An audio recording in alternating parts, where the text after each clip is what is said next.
Hi guys! So happy to be back with another video. And so I wanted to talk about some tips, I guess, for moving abroad. So I feel like the move abroad or leave America content has quadrupled on my For You pages all across all platforms since the election, and of course so many things are going on with America specifically right now. And so I wanted to talk about my move abroad and experience and tips that I would give.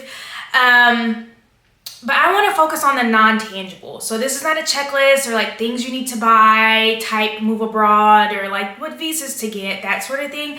But it's more mindsets and just general things I would recommend. There is a few things that has to do with packing, but I guess let's just get started. So the very first thing is courage. You're gonna need a lot of courage. Courage to face the haters, courage to face the naysayers, courage to do it scared and move abroad scared, not knowing your plans. You're gonna need courage. Courage to talk to strangers, courage to go into government buildings. For some people, courage may be a big deal. For a lot of people, courage could be what? I need courage? Maybe, is this Wizard of Oz? I know, it might sound random, but you really have to be courageous. It's not really that easy to leave your family and friends and everything you've known behind. And I think I can speak for myself. I didn't realize how much I existed in the fabric of my previous life, how much of I was a product of my environment. And then to come to a completely different environment and not fit in anywhere is not for the weak. So the very first thing I suggest is courage, and get some courage. Excuse me if you don't have any, because you're gonna need a lot of it, especially if you want your move to be permanent. The second thing is less is more. So here's kind of the packing thing.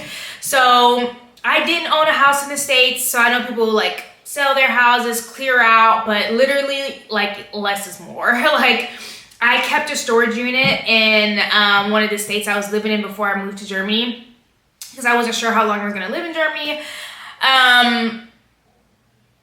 And now I don't think I'm going back to the States to live, at least anytime soon being the next 2 to 4 years. So I'm paying for that storage unit every month. And so I think I wish I would have thought ahead about a cheaper way to store my stuff, or completely just get rid of my stuff. And so I also think less is more with clothes, less is more with what you want to accomplish abroad. I feel the less ambitious the better, kind of, so you can meander through and figure out what's really calling to you about the move abroad experience. So less is more, I would apply that to every category, everything you think you need. For example, I'll just say bed sheets. The bedding in Europe, completely different. How they organize bedding, completely different. The sizing, how they have the mattress, what the mattress sits on, it's a box spring or something you drop the mattress down into, and so I was bringing my sheets was just, it didn't make any sense because the landscape is completely different. So, and then a lot of times you're gonna have to be resourceful and find new places to source your favorite type of items. For example, I love linen sheets, and so now it's well, I have to find where to source linen sheets in Europe, because I don't think it's a good idea to ship my bedding from the States just to not have it. Okay, so the third thing is, are you a home person? So a home person, so I am a part of a Black Women Travel Abroad group that's on Facebook and on another platform where we have messages and stuff. And I remember during our one meeting, there was one woman who had a hard time selling her house because she's this is my home. And it wasn't really monetarily, it was more the concept of a home, and I have a place that's mine, that just belongs to me, that I don't have to share with anyone else. And also, she had worked really hard. Buying a house in America is no small feat. It was her dream house. It was a big deal. And one of the things I encouraged her to think about is what is your concept of home really mean. Is it the people? Is it the place? Like, if you kind of narrow down what home means to you, I think you'll have an easier time transitioning. So long story short, she ended up selling her house, and we chatted offline, and she said how much my comment helped her. So I think for me, I am a home person. So for me, that means I like having a place that I come home to that is consistent. My bed, my sheets, you know, like my AC, well, there's no AC here, but my fan, whatever, how the place just for me, right?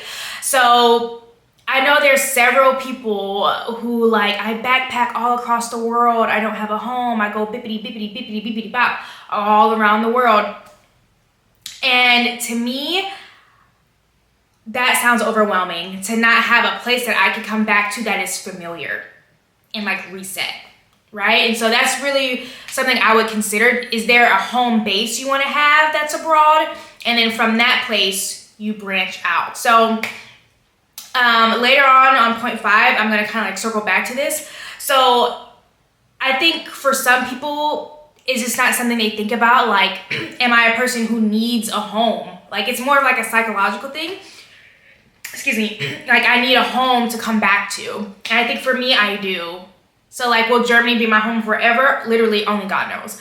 However, as I'm traveling, I like being like, I can come back to my house in Germany, my apartment in Germany, in my village where I know my neighbors. And like, that is a mental reset for me as I like plan the next trip I want to go on, right?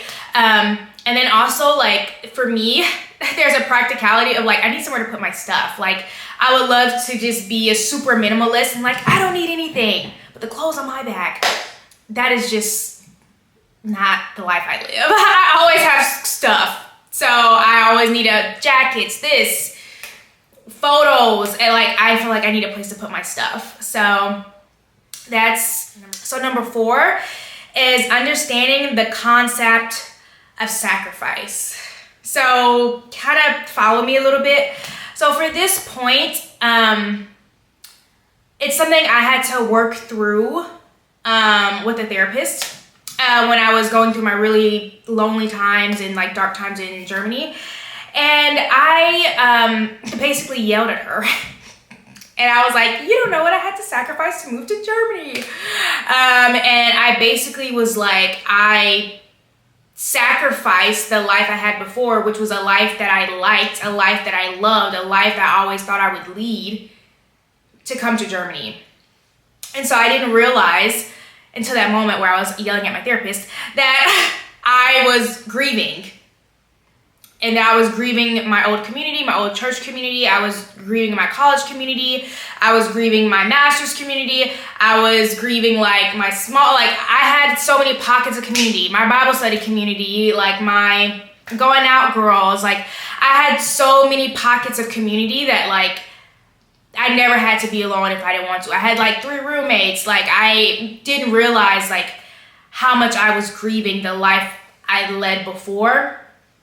And that once you sever that, life will never be the same. Like you can always move forward and you can always go back to visit. But like once you make that jump, like you're going to psychologically grow so much living and moving abroad that like trying to go back and fit into the life you had before is like not possible. And so I just realized like how much sacrifice it takes to move abroad. And it's not like, well, yes, you can always go back, but things will never be the same. Like once you make this decision and once you make this choice, especially if you do it for at least a year, it's not like, oh, I'm gonna move to France May 1st and then move back May 31st, right? Like it doesn't work like that. Even if you do decide to go back to the States at some point to live, it's like living and moving abroad changes you and in different ways than you expect. And so there's also just an unexpected amount of sacrifice of self that I didn't realize was gonna happen. And just even like who I was before is not who I am now. And again, back to my earlier point of just like so much of who I am and what I valued is shaped by where I am in the culture that I live in and how people treat me. And like, I feel like in America, we definitely are individualistic, but we still are humans, and so we still definitely like have a herd mentality and move in the same direction as the people around us, even if we don't realize it.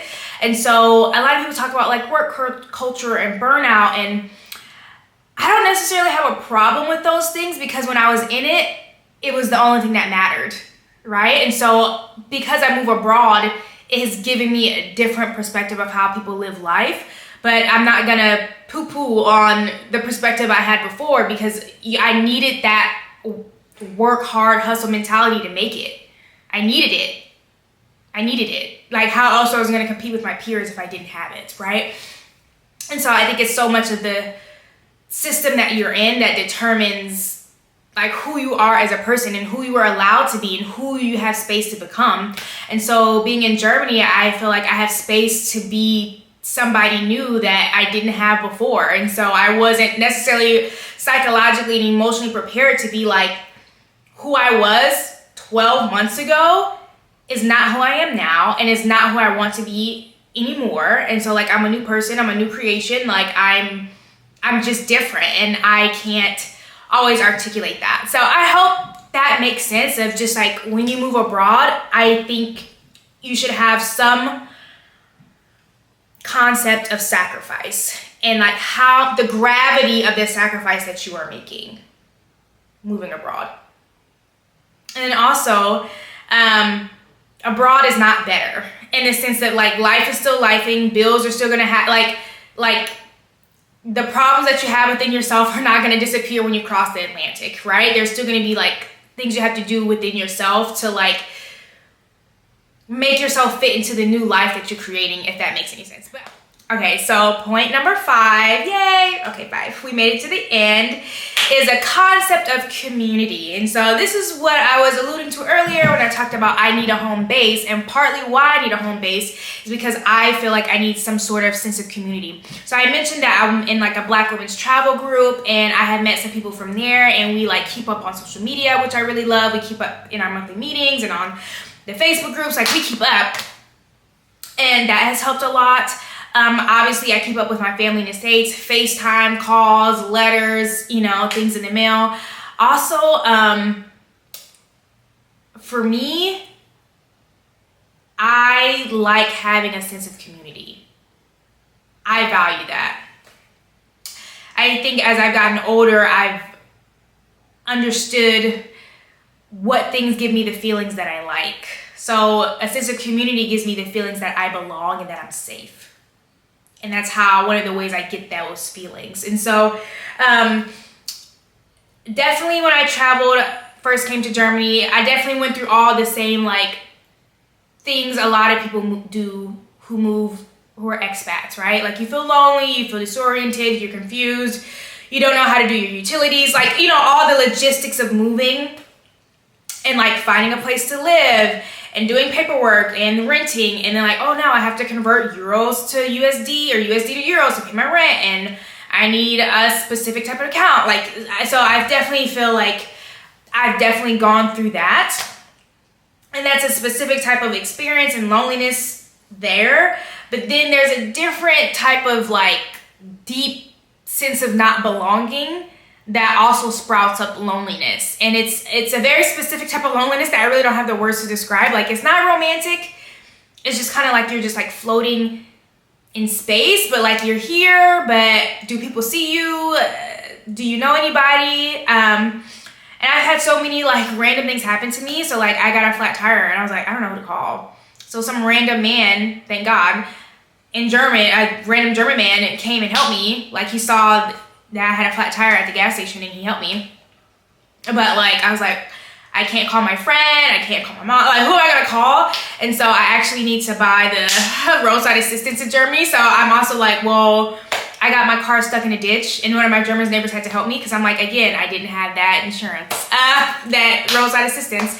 And I also went up a road that was just for walking and I thought my car could go. So that was also like on me because I can't read German fluently yet. So I just think about so many things that happened to me that I was very lucky to have a stranger or a neighbor literally help me, because it's like, well, I actually don't know what to do. Like I'm calling people and no one's answering, like I'm calling my coworkers, or like they live far away, they can't come help me, like what am I gonna do? And so I think I would consider, when you move abroad, like who you are as a person and what gives you that sense of community. Is it your spouse? Is it your girlfriends? And then like how are you gonna like take that sense of community with you as you travel abroad? Or join, I think something you can do is like, okay, when I get to Fiji, or when I get here, when I'm there for 6 months, I'm gonna join a soccer club, a walking club, a hiking club. Like I'm gonna join an activity to meet other people, which could be other expats or other locals. So I would recommend that, and I would just say, just consider what your concept of community, like what is that gonna look like? It's like even our strongest warrior soldiers need somebody to lean on occasionally, just like to cry on. There's so many people I call to just like cry because like I don't know what to do. I'm overwhelmed, and it's like overwhelming, and there's like not much you can do about it in the moment, especially when it comes to like bureaucracy or like waiting for certain paperwork. He's like, you just have to like cry and like wait it out. Like there's not really much more you can do about it. But just having people you can call, period, and feel like it's a part of your community is very helpful. And then also, as when it comes for me, like being a home person and having a sense of community. So I also think it's hard to build community in your neighborhood if like you don't live there, right? Like if you travel all the time, or not if you travel all the time, but like if you never come back, right? Like if you just bop around, I definitely think you can make friends and people you care about, but I don't know if it's the same strong sense of community where it's like, this is my neighborhood, and on Tuesdays during the summer, we have wine night and I get to talk to my neighbors. You know, like I really love that type of stuff. So my village is starting to have, I think it's been 3 festivals, and I've gone to all 3 of them so far, and I have loved it. And I have met other neighbors, or I've met like the neighbor's niece. I'm like, oh my goodness, like I don't know, I'm making the connections, like who's married to who's like cousin lives here, who's divorced. Like I'm starting to get like more information about the village because I'm like hanging out with the villagers and like just meeting them, and I even just learning random things really quick. So there's these like little wooden structures everywhere, and it's almost like a tree house, but it doesn't go all the way up. It's like a little square box with a little climbing thingy, and it looks like poorly constructed. So it's like, obviously you're not supposed to like live there or sit in it. So I'm like, it's not an outhouse. I'm like, what is this? And I asked randomly one of my German neighbors, and they're like, oh, this is the hunter. Like when the hunter is looking for wild boar, they like climb up in this thing and they like pew the wild boar. And I was like, oh my goodness, this is so random. Like I never would have guessed that, right? But I have a neighbor to ask, and then we strike up conversation, right? So I really love like building community and feeling like I belong somewhere. And so that gives me a lot of like personal satisfaction and a lot of like, I would say self-worth, but it makes me feel the goods inside. Like it makes me feel warm and fuzzy. So I understand that I'm a home person. I want to come back to a community. Even if I go somewhere for a month, I want to come back. So anyways, those are my 5 things that I would say or recommend to someone who is considering moving abroad from the US to Europe or anywhere. And like I said, those are really intangible things. You know, it's not a checklist like per se, but I hope this was helpful. I would love to hear feedback in the comments, and I just it's so crazy and so wonderful to see like a lot of people thinking the same thoughts about like moving abroad and what that process is like. So I wanted to talk a little bit more about my experience. I hope you enjoyed the video. See you next time. Bye guys.